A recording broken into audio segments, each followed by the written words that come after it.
You ever meet someone who just gets how the body works? While the rest of us are debating whether stretching before bed counts as a workout, they're out here optimizing human function like it's their life mission or something. Well, that's today's guest. Dr. Mike Patten isn't just a chiropractor.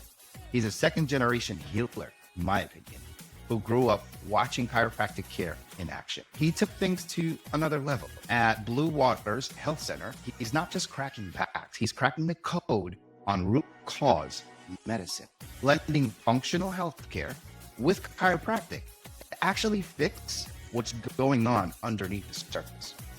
Dr. Mike, welcome to Beyond Adjustments. It's great to have you on the show. Thanks so much for having me. I'm really looking forward to it. Yeah, so it's exciting, man. Can't wait to get into it. We're going to dive into Dr. Mike's journey from growing up in a chiropractic family to revolutionizing how he approaches his health and the health of his patients. We'll talk about how functional medicine and chiropractic care work together, how he built a thriving practice, and what the future of patient care looks like. So if you've ever wondered how chiropractic care can do away with more than just kind of the pain that you're feeling and not just be a way of fixing your back, or how to build a practice that actually makes an impact, stick around.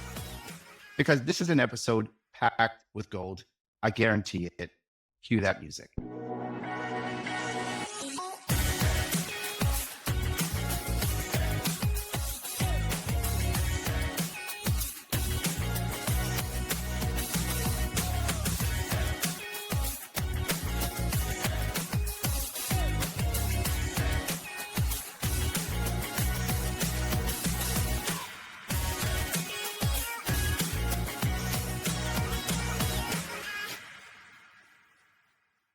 Dr. Mike, welcome to Beyond Adjustments. Thank you again for making the time to spend an hour or so here with me to really educate our audience with some of the things that you've learned, things to do, things not to do. So again, welcome.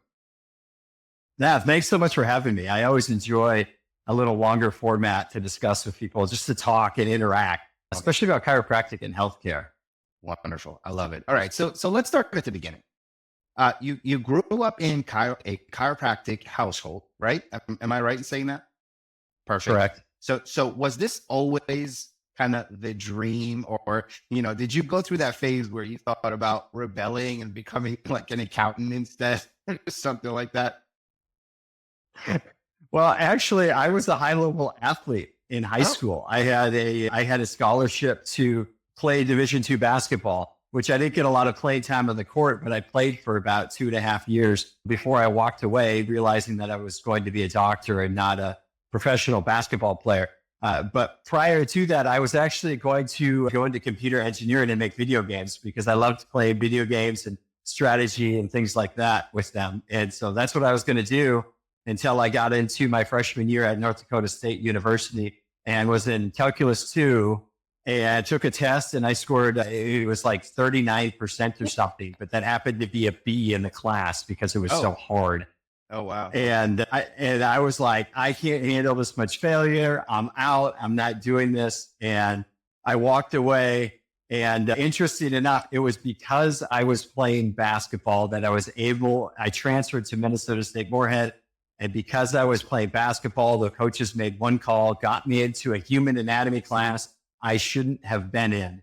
And I got into that class and got an A in the class and loved it, and ended up going into healthcare and really just kind of that was kind of the steps that it took. So, okay. So I imagine like growing up around chiropractic gave you like a front row seat, right?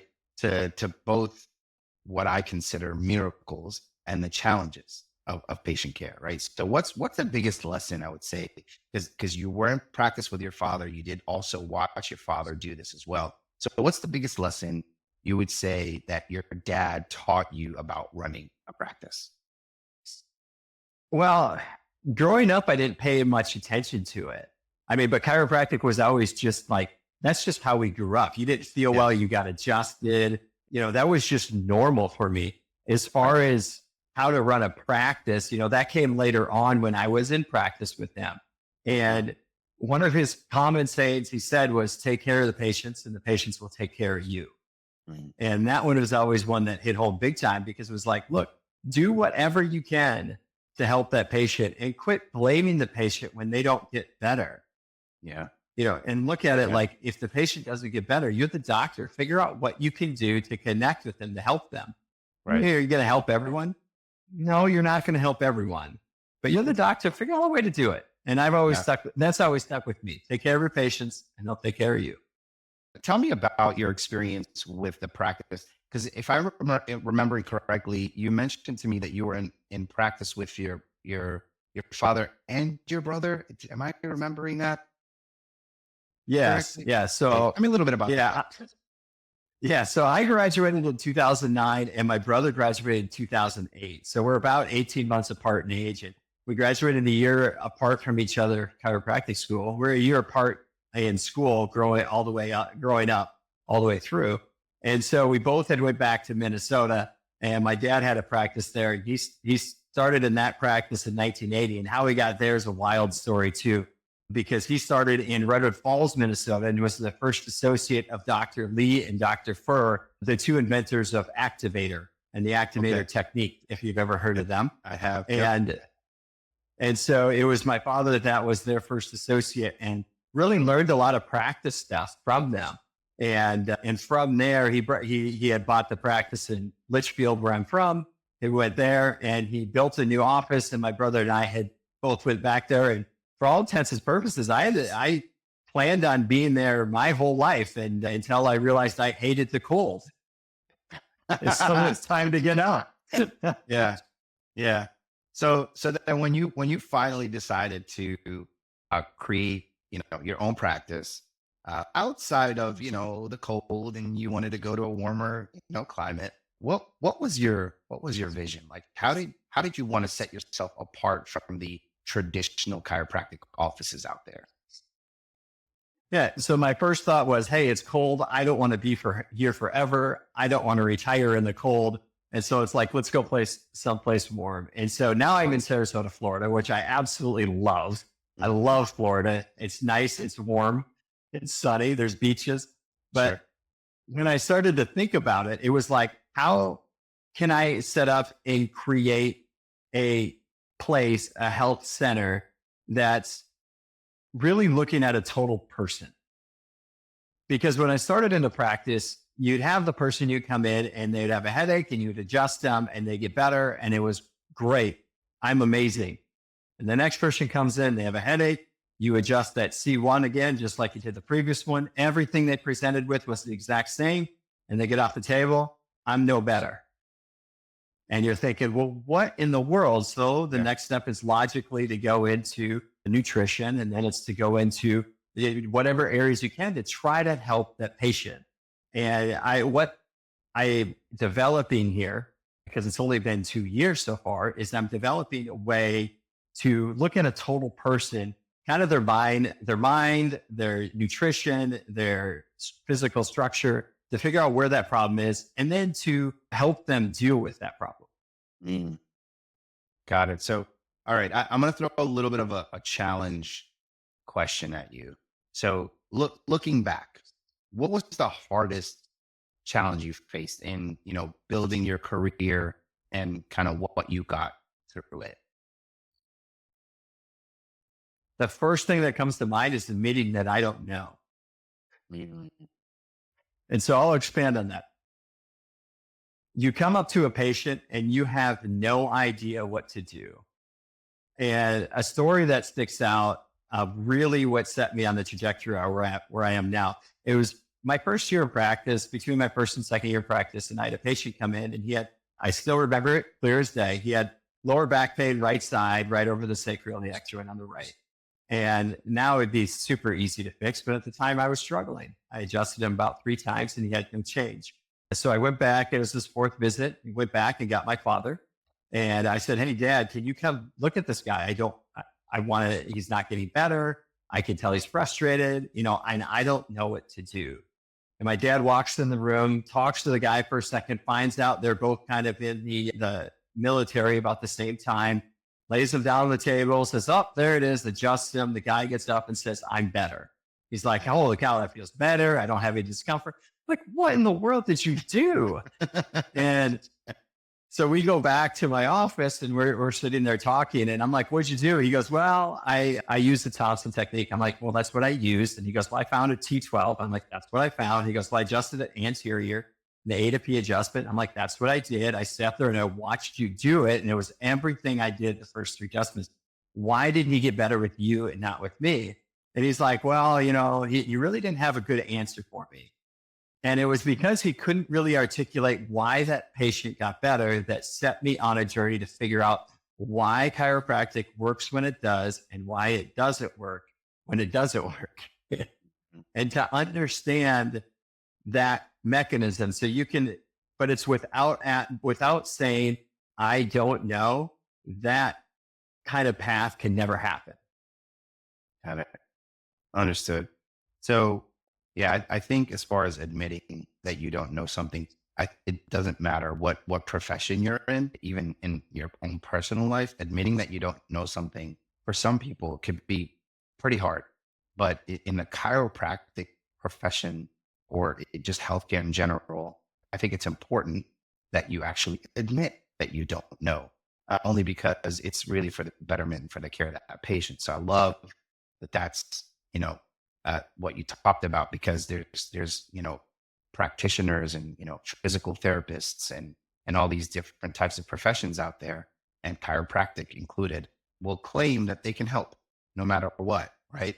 And I always say this, like if a doctor says I can help you no matter what, that's like borderline malpractice to me, because it's like you need to have the right team around you. For you, it was your father. Maybe it was, it doesn't matter, right? So the fact that you're admitting that you don't know something, and it is probably the best step that you can take in giving them the best help. So I love that answer. So thank you for that, and thank you for admitting that you admitted that you didn't know something. So that's awesome.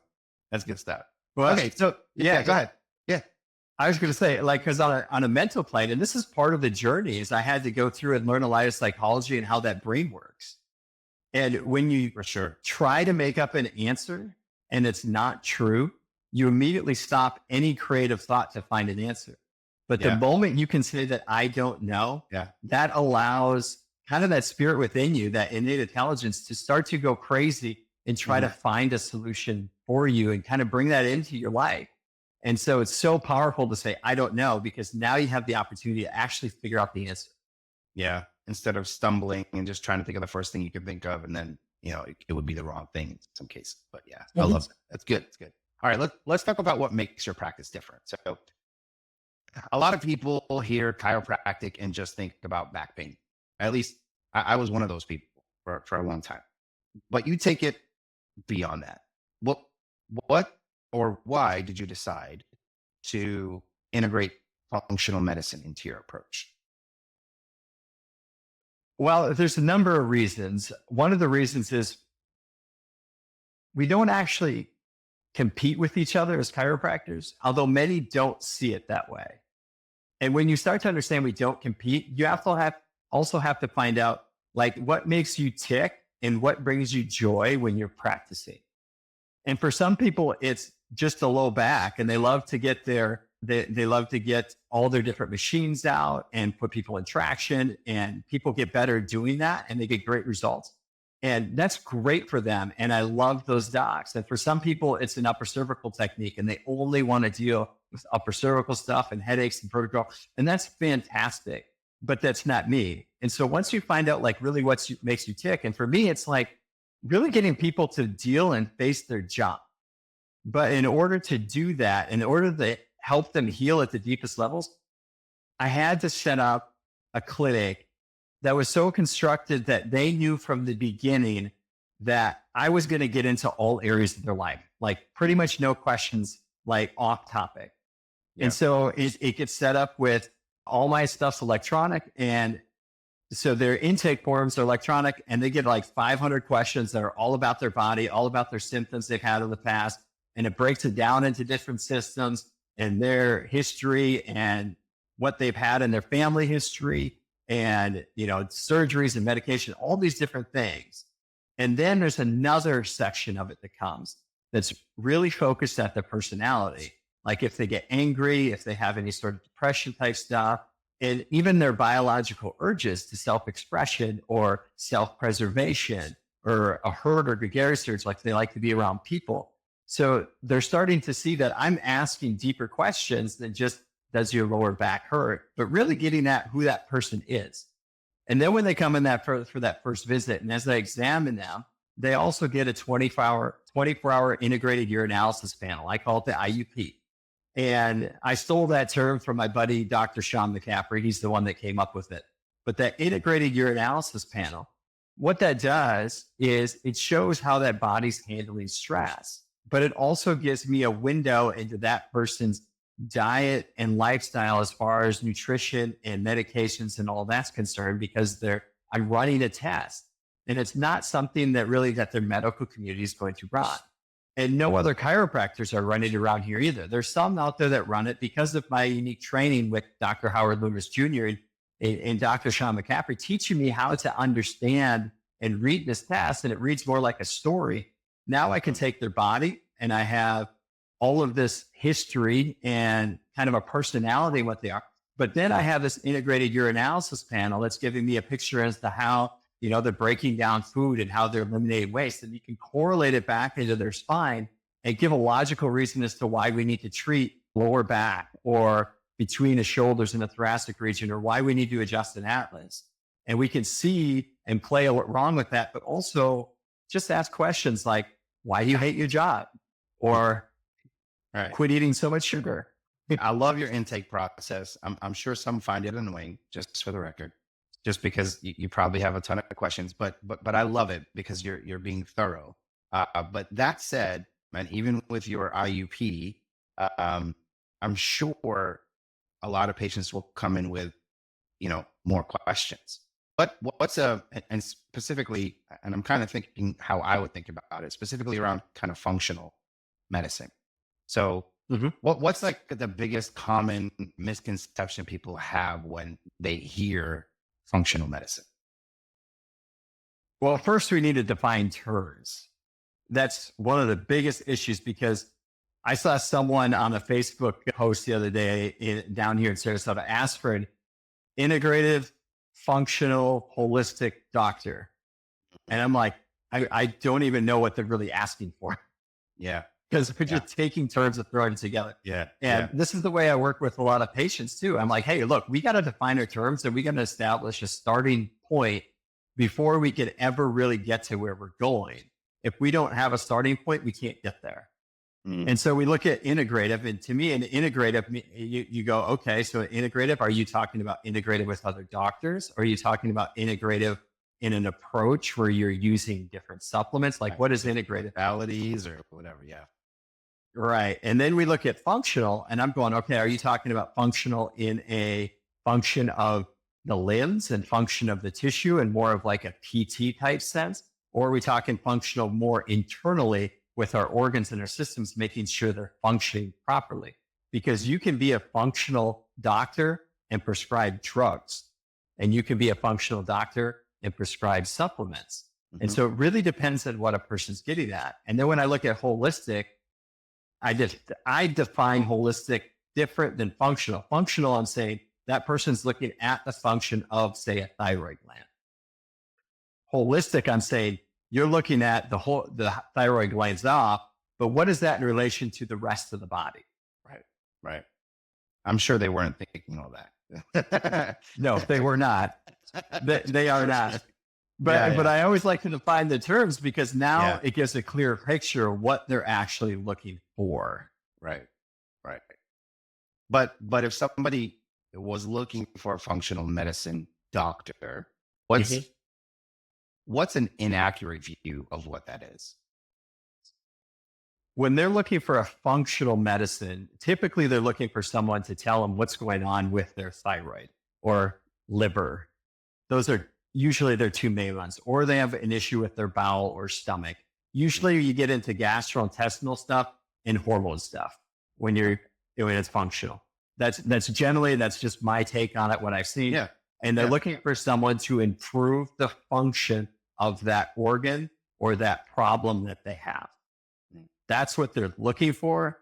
So a lot of them will go to a doctor thinking I'm getting a functional doctor that's going to look at my thyroid gland. And typically that person is going to, if they're a medical route, they're going to give them drugs for that thyroid to function normally, which would make sense if that's what you're using. Now, if they go to a lot of practitioners, what's becoming in vogue now is to have multiple different supplements in order to get that thyroid functioning normally. And so is there a wrong approach? I don't know if there's a wrong one. It's just the definition can be so broad. It really depends on what the person's looking for. Got it. It can kind of cover a gamut of things is what we're saying. There's a huge kind of wide swath. Got it. So I guess that brings me to a question about different things that people struggle with. So you mentioned thyroid, issues, liver issues, whatnot, right? We're dealing with things like, chronic inflammation, maybe fatigue, gut issues, autoimmune disorders, like all these different things that people are dealing with, which could essentially be under that umbrella of how you could approach dealing with those things. But what would you say that the maybe 1-2 common root causes that you see in most of these type of cases? That's the thing. A lot of people are looking for a specific root cause for a thing. There's only 3 ways we get sick. There's only 3. One is going to be physical, where you have some sort of trauma come into it. So say you hit your head or you slip and fall. That's a trauma to that tissue that caused the problem. The second one is nutritional or chemical. Some chemical, something came into the body, whether it's the food that you ate, whether it's environmental toxins, whether it's legal or illegal drugs, consuming too much sugar, that comes into the body and it starts to create muscle contraction, distortion, pull on the spine. The last one is emotional. Something happens in your life. Your kids aren't listening. Your job is stressful. It's tax time right now or getting close to tax time with this recording. So you're looking at your taxes, wondering if you have the money. You may be on one aisle or the left or right in a political discussion, and that causes stress. And so you look at all these things and they evoke stress on your body, and the emotions will pull on that. And that creates misalignments, that creates subluxations that need to be corrected. Now, the general rule of thumb is 80% emotional, 10% nutritional, 10% physical. And so when you look at that kind of breakdown, you go, okay, well, then how does this really create problems? Well, we have 4 physical laws of our body. And say you're someone that eats a poor diet, you're violating the law of nourishment. When we violate the law of nourishment, it creates muscle contraction. Now that's going to make you more tired, but you're not going to sleep as well because that digestive system's trying to work. So you start violating the law of recuperation because you're either sleeping way too much or not enough or not getting good rest. And you're usually not moving when your diet's off and you're not sleeping well. So now you violate the law of movement, and that can slow down or speed up the bowels. And now you violated the law of the law of sanitation. So I always go back to these 4 laws. I'll figure out what category that person's in, which of these 4 laws they violated. Yeah. Start getting them to follow these laws and adjust their spine and watch that healing process take over. Right. That's pretty cool. I've never heard it put that way. I love your approach. And I kind of had an idea about those kind of 3 different, you mentioned the trauma, the nutrition, the emotion, an idea, but I've never kind of put it in like 3 buckets like that. That's interesting. So I appreciate you kind of clarifying that.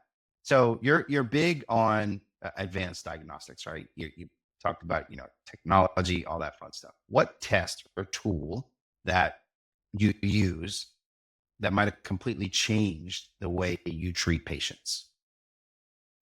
Well, the IUP is the big thing that sets me apart because it gives me a window. It gives me a 1-day window into that person's life on how they're eating food, how they're digesting food, how they're breaking it down. And that comes with a story because I just had a guy in here yesterday. It's the second time I saw him this week because he had lower back pain. It was right into his left gluteus and it was radiating down the back of his leg. Everything that we did every test that I did, every orthopedic test, everything else showed that it is a disc injury, herniated disc, lower back. He's had previous history of disc injuries. He has MRIs where he had disc injuries. He had the same thing 10, 15 years ago. As I'm treating him, I'm like, this isn't responding like a disc injury. And when we got the results of the IUP back, I looked at him and I said, so you're not doing a really great job controlling your diabetes. I can see that you're urinating a lot of glucose out. But the other thing is, there's two tests on it. One is the volume, how much they output, and the other one's called specific gravity. And to understand specific gravity and how it means, it's if you've ever made Kool-Aid before and you put too much Kool-Aid in there and you don't have enough water, it doesn't taste good. Well, if you put a lot of water and not enough Kool-Aid, that doesn't taste well either. It's this up and down kind of volume changes that. How much comes out changes that too. I didn't explain it the best right there. I should have used a different analogy, but no, that makes sense. Makes sense. Absolutely makes sense. And so when you have a little bit of volume, you're going to have a lot more Kool-Aid in there. So if a person goes to urinate and they don't drink a lot of water, there's a little bit of volume, there should be a lot of stuff in there. Well, he had a normal volume, but not very much stuff in there with a lot of glucose.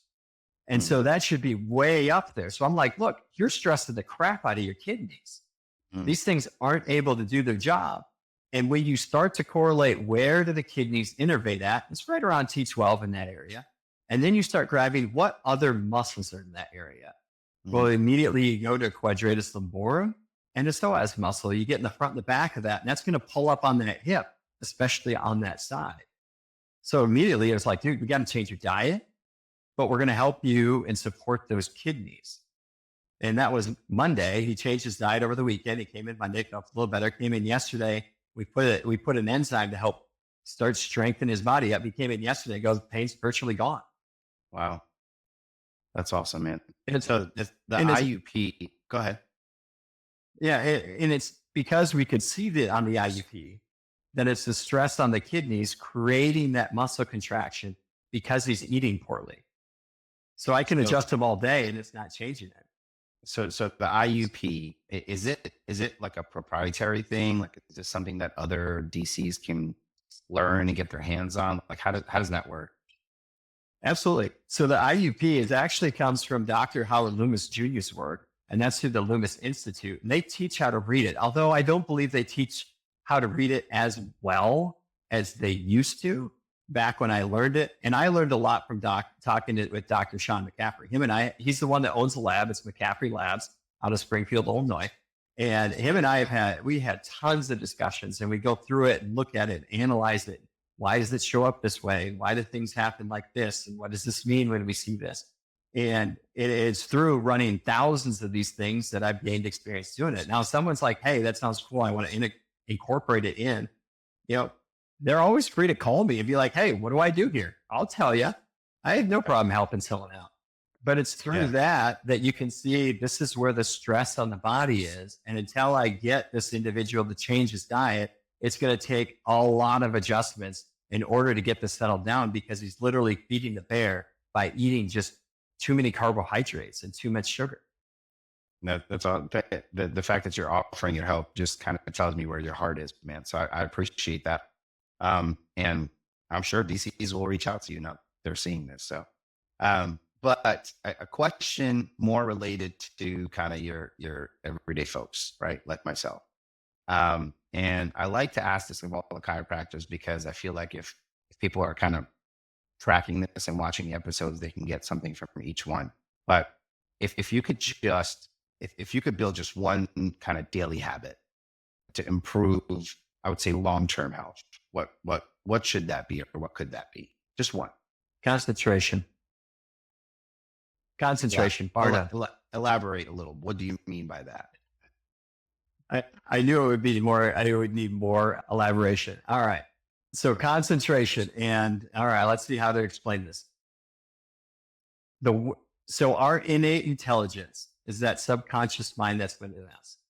It takes 33 seconds for something to get implanted in there and play out in your body or within your life. If you can concentrate and hold your attention, you can prevent all the crappy ideas and all the things in your world from getting in there and disrupting your life. If you can concentrate, you can also put in all the things that you want in your life and create health and vibrancy in your body and in your world.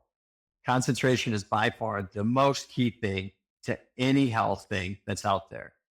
Now, if you want a good way to learn how to concentrate, get a white piece of paper, put it up on your desk and stare at it and try to think of nothing for 33 seconds. When you first do it, you'll make it to 3. Yeah, that's hard. All right. So, I'm going to try that. Yeah. Yeah. Because what happens is whenever someone has I'll take an example. I had a young lady come in and she had a lot of sinus trouble and they did an operation. And when they did this operation, the doctor happened to pierce her sinus cavity right here into her eye.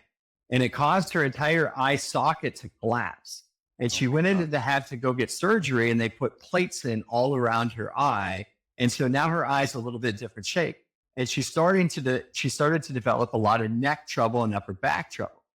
Now, when she came in, we were talking about, and I had adjusted her a couple times, and we haven't had a lot of change. And so when I started to inquire about her daily habits and routines, she told me that every day she wakes up, she looks in the mirror and she says, "Man, I look ugly because of the way the eye looks."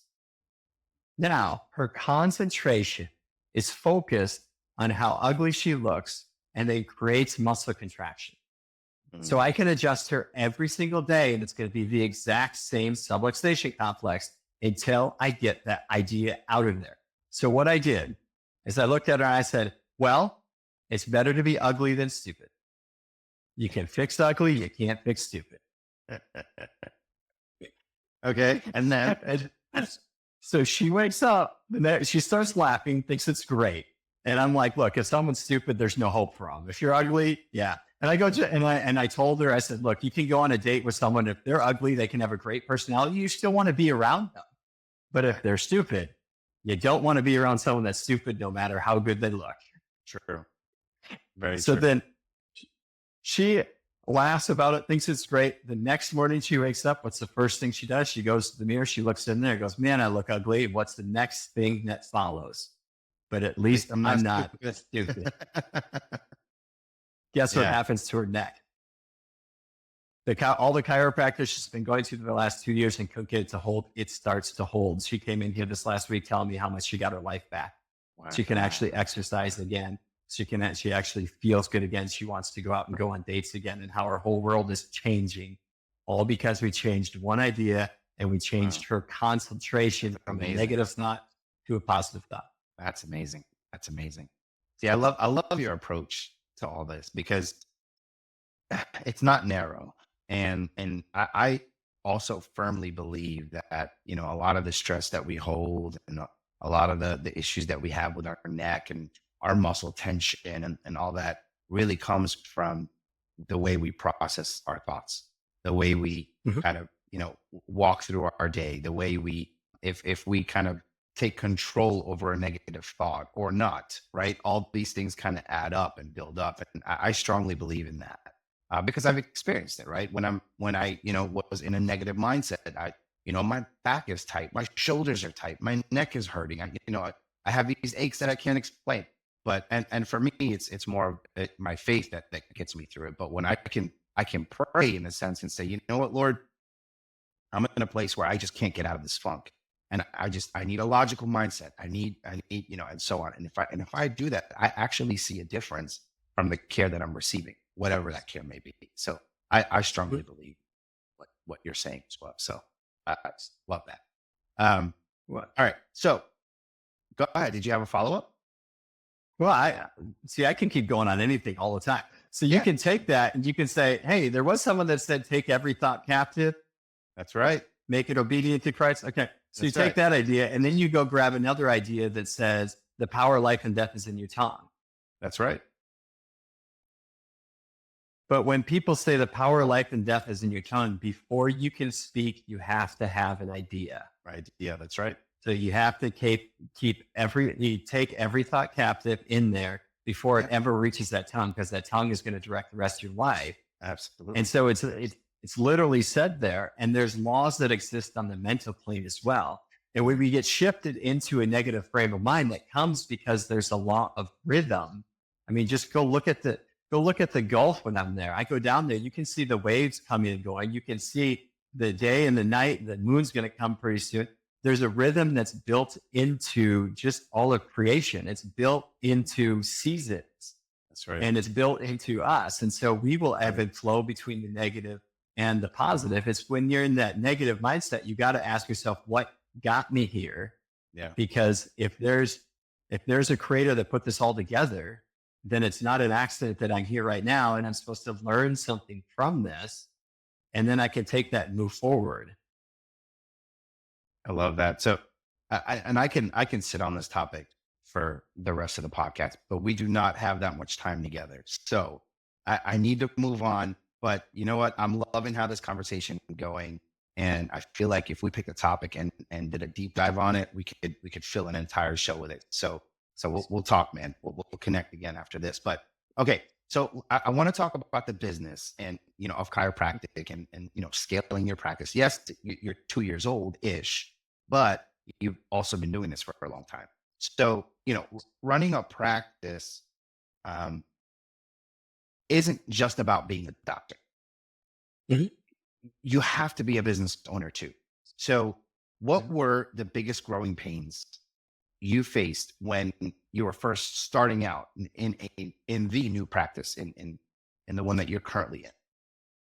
Yeah. So this will be my 16th year in practice, but it's only 2 years down here. And what I found down here was what worked for me in Minnesota didn't work for me here. So you really have to understand where you are and what reaches the community that you're in. Right. But the one thing that's held true is personal relationships always trump everything else. Right. And really investing in people as well as the things that you really love and enjoy doing. Right. That's so good. Yeah, no, that's good. And a business side, the biggest challenges was trying to figure out how to let people know you are where you are. Let them know you're there and you're available and open for business. Yeah. And it gets back to marketing, but it also depends on you got to decide before you start, who am I trying to attract? Yeah. Right. And everything in your practice should be structured around that idea of who am I trying to attract? Because I do see chiropractors out there, and this isn't a criticism of them, but it's one that comes to mind. I'll see Facebook ads for $19 new patient visit with adjustment. Right. And that always tells me you're looking to attract anyone that's out there, as long as they have a pulse. Maybe they don't, that doesn't matter. Come in with $19 and we'll take care of you. Yeah. I did the opposite approach, which was raise my prices. And because what I found early on in practice is that people that paid for care got better results. Yeah. If they had their money invested in it, they got better results. Now that also limits how many people are going to come through your door initially, because you're going to be more expensive than the people that are around you. Yep. Which means you also have to bring the goods. That's right. Yeah. I mean, obviously you can't just charge more and just do what everybody else is doing. So I agree with that. Mm-hmm. I love that. That's actually really good. It's also true in the business I'm in as well. You're not going to see ads out there from me that are like, $100 product. It's just not going to happen because one, I can't provide any kind of value with it, first and foremost. And two, you're going to get those looky-loos, right? That are just going to come in and window shop, pay you the $100 and say, oh, you suck. Like you don't know what you're doing. It's the same concept. They're not invested. And also same result. When you have more skin in the game, it changes your mindset, your mentality. You become more invested. You ask more questions. You provide more detail, and so on. So I agree wholeheartedly with that approach. That's good. So how did you transition from again the whole business owner doctor aspect, right? And then there's the scaling of your business piece, right? So how do you transition from just treating patients to actually scaling your business? So part of that comes with planning. So you got to sit down and go, where do I want my practice to be? What do I want it to look like? Right. And it started probably with the bigger question of what do I want my life to look like? Mm. And then from there it became, how many patients do I realistically want to see in a day? and what hours during the day do I feel at an elite level, I guess that you could say, where I'm at my top, I'm sharp.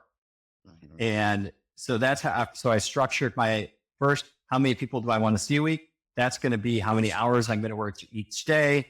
And I'm going to put it off there. Was I there from day one? Heavens no, that's not even logical.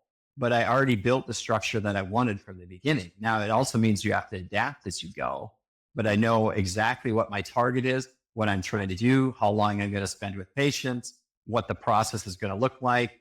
So, and then you start having to do things to attract the patients that you're looking for. Mhm. And sometimes that means trying something and it might not work. I mean, I've tried advertising this in places and it doesn't work, and it's Right. okay. Yeah. And then you try other things, but that's where the adaptation comes in. You figure out, where do the people that I attract come from? Mhm. And Yeah, then that's once good. you figure out where that is, then it's like, okay, well, then I just put more money and more time and effort in those channels to Sure. assist them to get here. Yeah, makes total sense. Yeah, don't kind of blanket your efforts based on a failure of a certain approach, right? So, because marketing is challenging to begin with, marketing in healthcare is even a bigger challenge, in my opinion. What would you say worked best for you in growing Blue Waters? It was a twofold approach. One is just getting out and meeting people, Yeah, really just being authentic and meeting people, and you just sharing my story and listening to them and providing realistic feedback on how I can help them. The other thing is, down here is Facebook. There's a lot of Facebook groups, and my wife does a dynamite job of being on there and promoting me when I'm not looking at those things. And we found that that was a very effective way to let people know that we're here and that we can help you, and we got a different approach that other people aren't doing. That's been our most effective way. And really, they're really free. We really haven't put a lot of money into it. We didn't have to. And then since then, it's allowed us, as it grows, to, okay, now we have some revenue to start trying some other areas and grow it even further. hmm. And then did you find that digital marketing enhanced that? Or did it like fail in the sense that failed so much that you took a break, went back to the ways that worked, or did you just do in-person community outreaches? Because like how did you complement your Facebook and then your in-person stuff with the digital marketing? Well, we went to, they have different networking groups. So you get involved in a networking group and you meet other business owners because they know other like-minded individuals. And then it's on Facebook, reaching out to people that are in different groups that are looking for things. And then from there, it's put an ad out there just to try to get your name out there and see it. And then you just try different areas to see what works. Hmm. You look at your numbers. The crazy part that I found is, I had an ad run on Facebook. I had 0 people come in from that ad, but I got busier. Mm. And what people often associate is they want something to come directly from the thing they're doing. But if they step back and look at the practice as a whole and the business as a whole and be like, your business is improving. And because when I shut the ad off for a 2-week period, things started to slow a little bit. And then I rewrote something and turned it back on and it got busy again. And I still have 0 people from that ad. That's But I funny. notice when it runs, because it's creating a vibration through the law of vibration, and then it still attracts people in. Yeah. So you're big on patient education, at least from the things that I've been seeing from you online. What's your approach to keeping patients engaged, kind of outside of the office? Well, I'll use different tools. So there's a book called Rays of the Dawn by Dr. Thurman Fleet. And he goes through the 4 laws of the body, and then he goes through what he calls the laws of the mind and the soul, which are negative and positive emotions. And with that, I actually got asked to help edit that book to its newest current version that's going to come out. So that's kind of a I cool thing. It's And that's going to be yeah, coming out later this spring. And so hopefully later this spring. So I'll use that book with my patients, and I'll give them, if there's someone that they've had a lot of fear, like if someone started a new practice and they're very fearful of that, there's a chapter on fear and its opposite is faith. Now I'll tell them, go home and read that chapter on fear and start to balance this emotion out so you can weed through all the junk in your world and start to calm that muscle contraction down so your body will hold that better and you can get in a more positive frame of mind. Got it. So I'll use things like that. I have things called zone sheets where they read things pertaining to how their health's going to improve, diet changes. So there's lots of little things like that. And then I try to put out a lot of content on social media, which a lot of my patients, because that's where they found me, they're watching and listening to. Sure. Yeah. Yeah. I think social media is critical. Facebook, even though it feels like the old people platform now, the Facebook, and I would say is number one for chiropractors. Instagram would be number two. Now, Instagram, you'll get the younger communities, and Facebook, you'll get the older communities, but those are the two kind of main ones for a DC. And from what I'm seeing and from my experience, are the two that you should focus on if you want that steady flow, steady following. If a brand new chiropractor came to you today and said, what's the one thing I should focus on first to build a successful practice? Like, what would you tell them?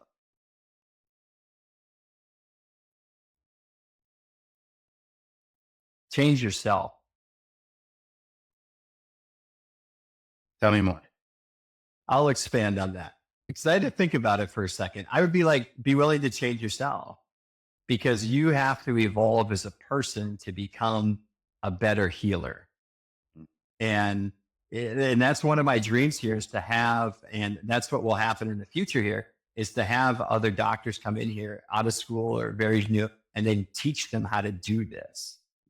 But they have to be willing to evolve themselves. And so what that means is you're going to run into patients that are difficult or that you don't get a result on. And you're going to have to ask or you're going to have to say, I don't know, goes back to that. And then you're going to have to concentrate and figure out a solution. So now you're starting to see how these things are all relevant to what I do. And then you have to be willing to change, hey, I used this technique. I used this supplement. I did whatever it was and it didn't work.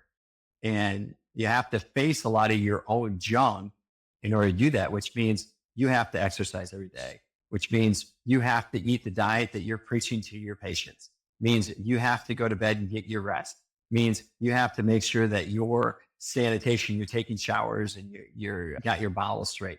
You have to have all these things in line and be doing them. Now, do they have to be perfect? No, it doesn't have to be perfect. If you're someone that has had a lot of bowel issues and that's why you got into chiropractic, it doesn't mean that it has to be perfect, but you're willing to do the things necessary and work on yourself to try to get it perfect, which it can, or be willing to change. But if you're going to walk in with a terrible diet and tell someone, well, you need to change your diet, and it's like, well, I see you eating McDonald's right now.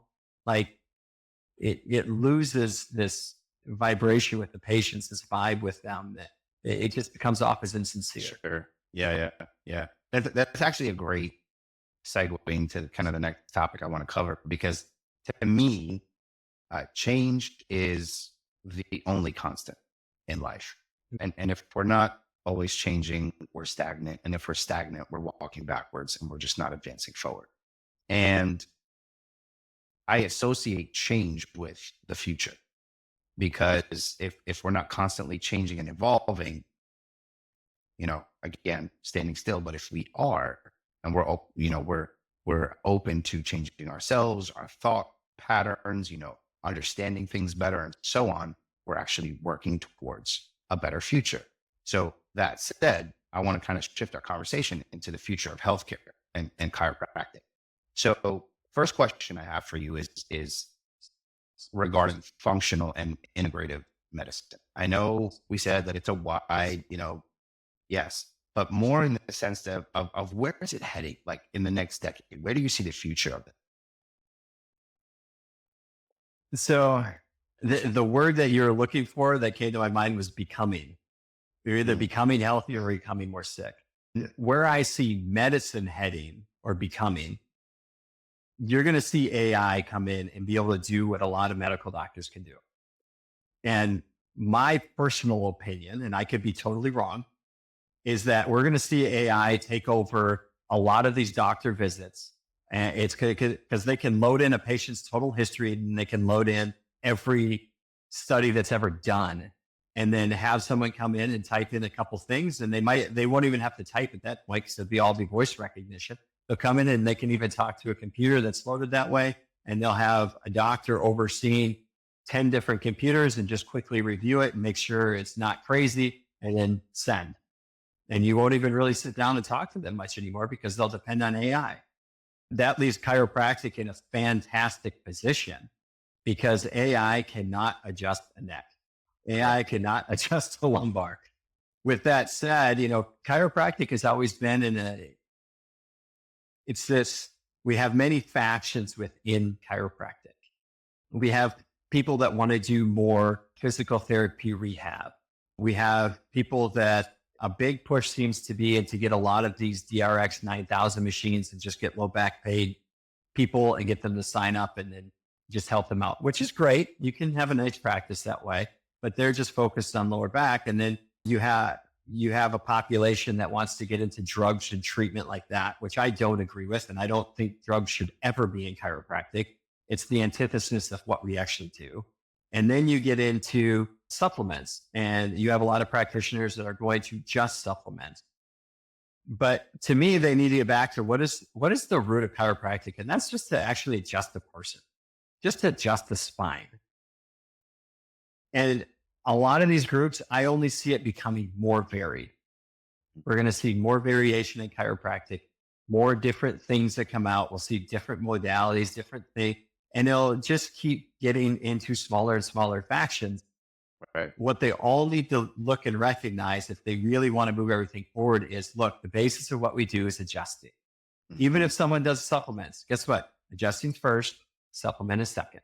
When I treat people, adjusting's first, supplement is second. And I always tell people, I don't need the IUP to get you better. IUP just allows me to see things differently to make it go faster. Yeah. And I think more and more people are looking for that natural kind of healthcare solution. Mm-hmm. So the way I'm seeing the shift is as far as chiropractic care, a holistic, natural approach to, and solutions for problems that we have and so on. I think that's where we're headed. But do you think that it would ever be mainstream? Do you think it would eventually become mainstream? It might take a longer time for that to happen, but COVID was a big waking up time.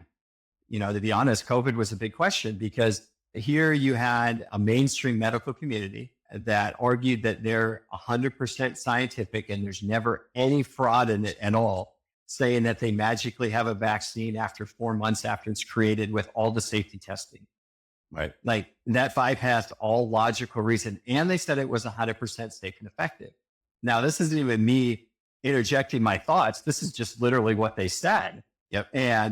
But it's not logical that could happen because their other vaccines take 10 years to develop before they come to a market. So if you just do a simple comparison, you're like, this doesn't make logical sense why this could happen.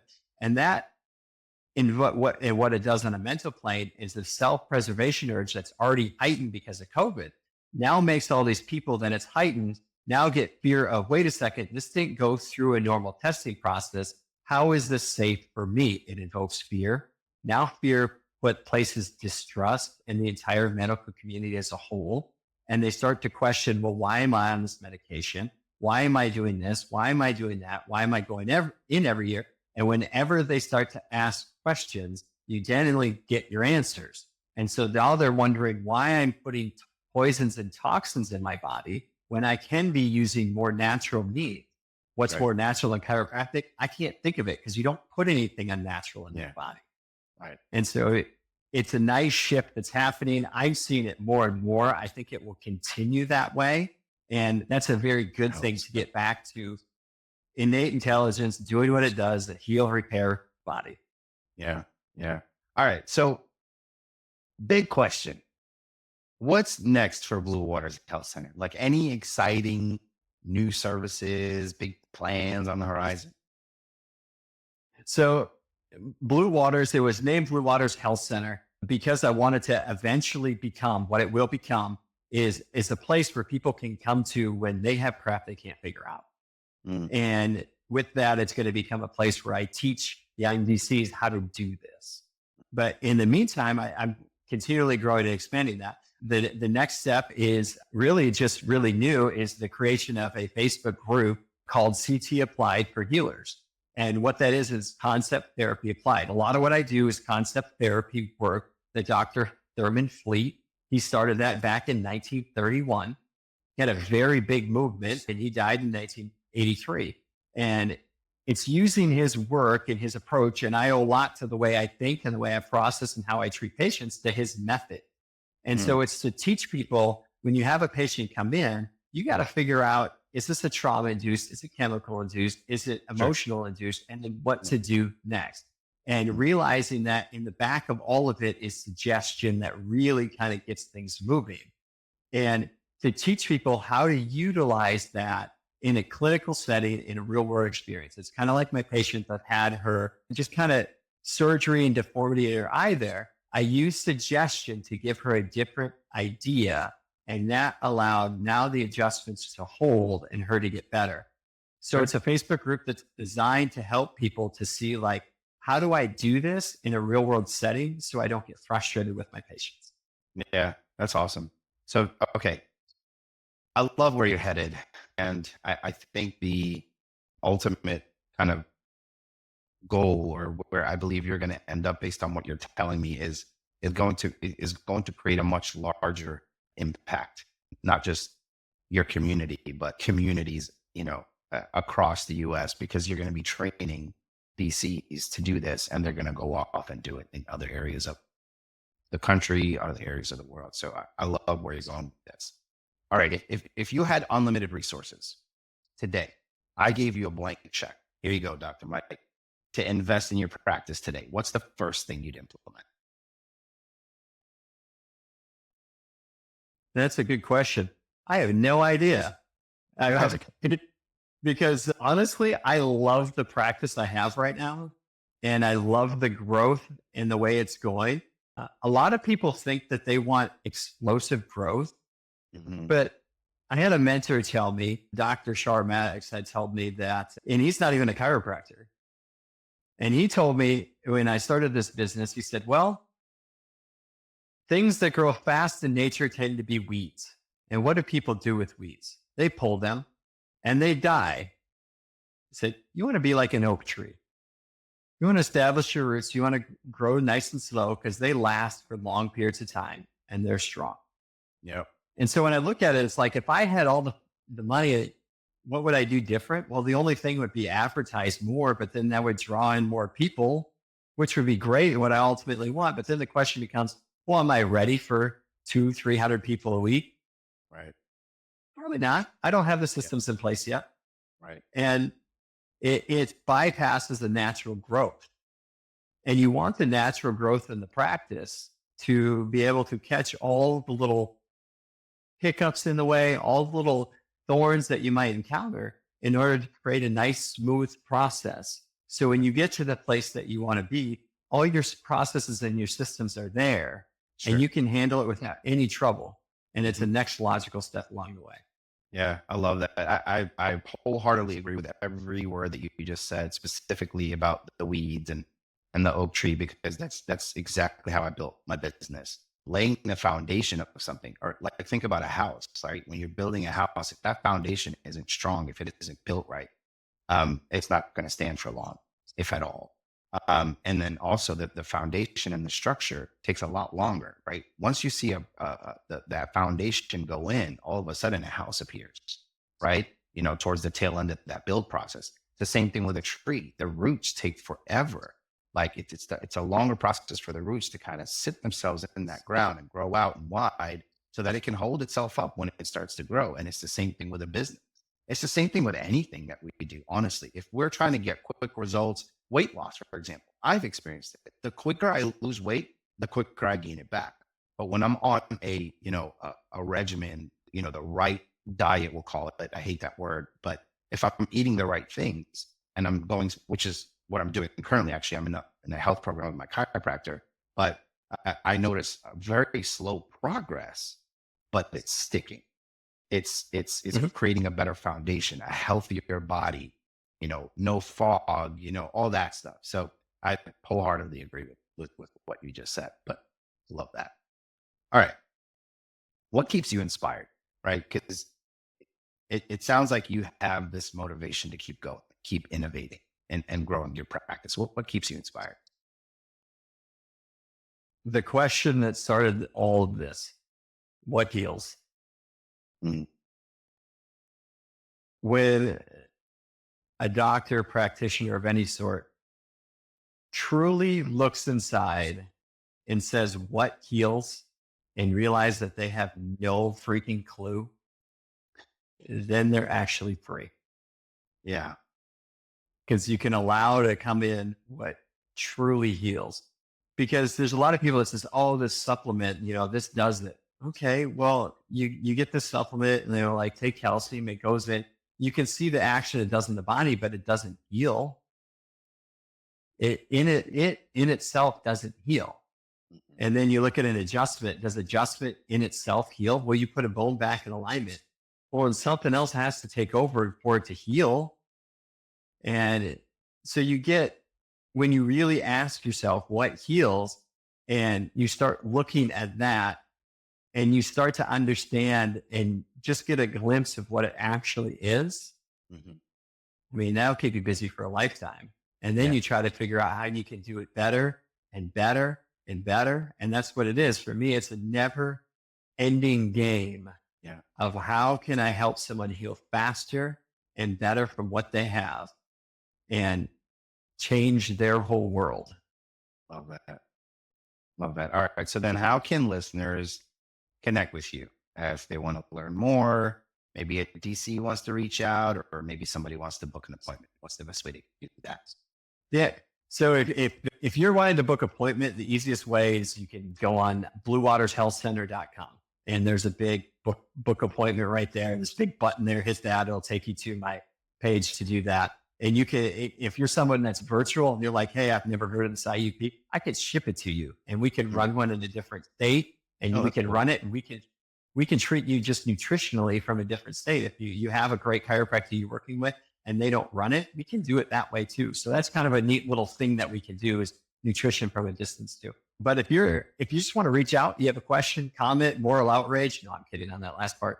Or you're a new DC or even an older one. You have questions about anything.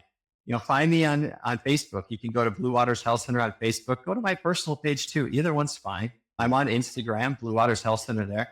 I'm on TikTok. I'm on YouTube. I mean, so find any way you can, and you can reach out, and I'll answer your questions. I help. I have different DCs that reach out to me with stuff all the time. There's you got to give. It's an idea of generosity. You don't ever want to take your information, just stifle it.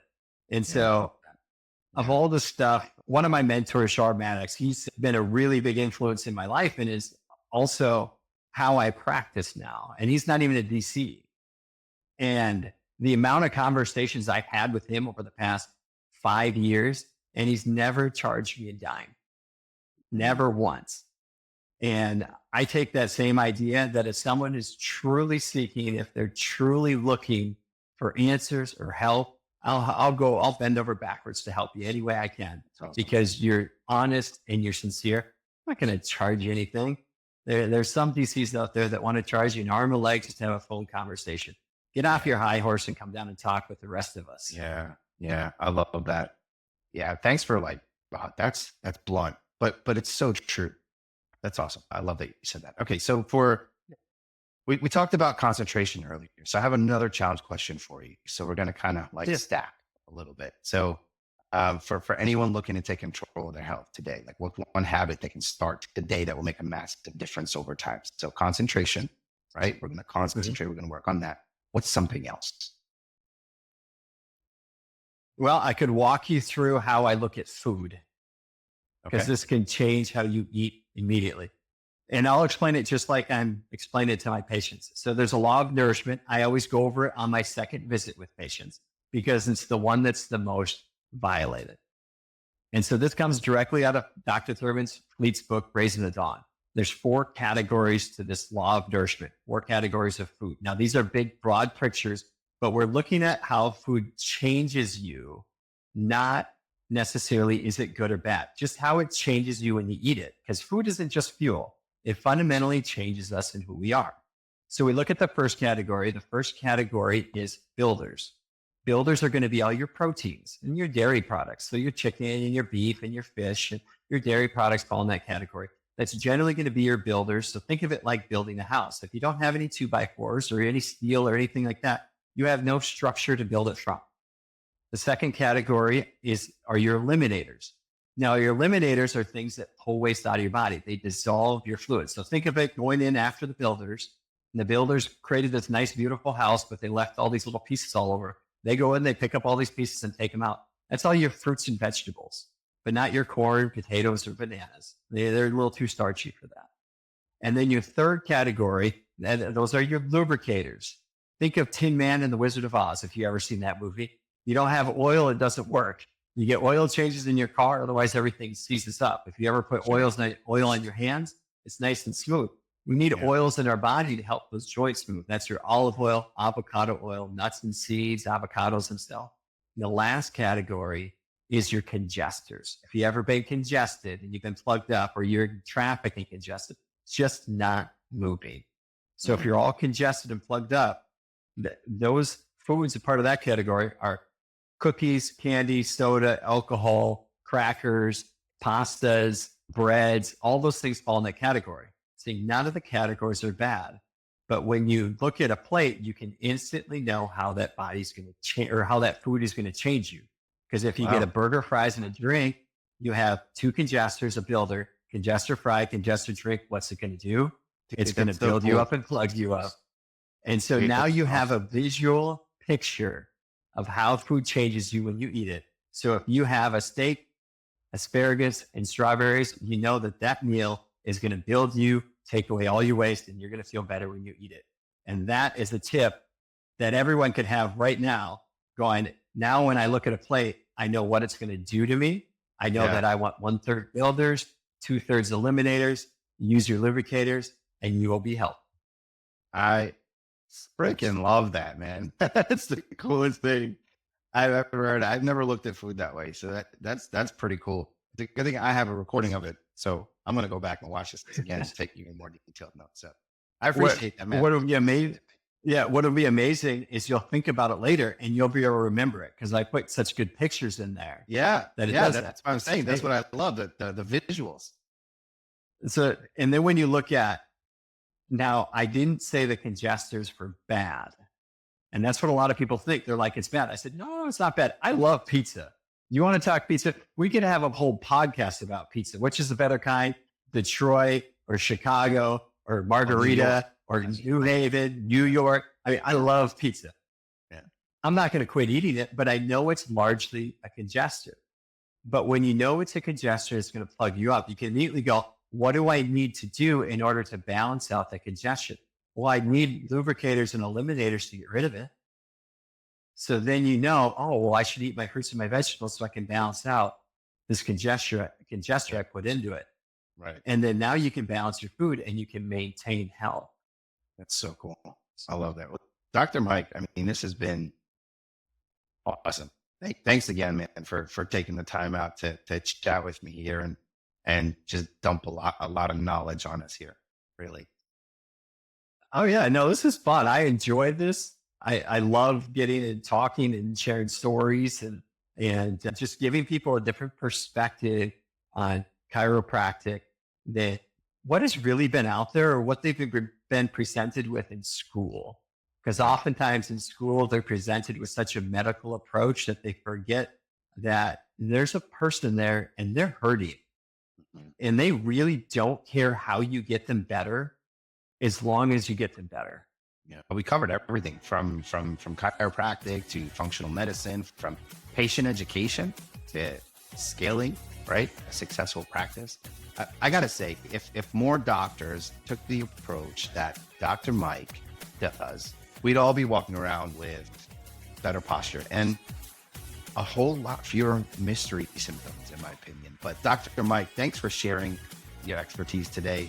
And for everyone listening, if this episode opened your eyes in a different way of thinking about health, don't just sit on it.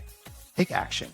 Whether that's getting an adjustment, running some labs, finding somebody that actually runs this IUP, or reaching out to Dr. Mike and asking him for the test. He was just telling us that he'll ship it to you. Drinking more water, whatever it is, take action. Your future self will thank you. I promise you. And hey, if you enjoyed this episode, make sure you subscribe, leave a review, hit that like button wherever you're watching this, and follow us and share it with somebody who needs to hear it. Until next time, stay aligned, stay healthy, and stay curious.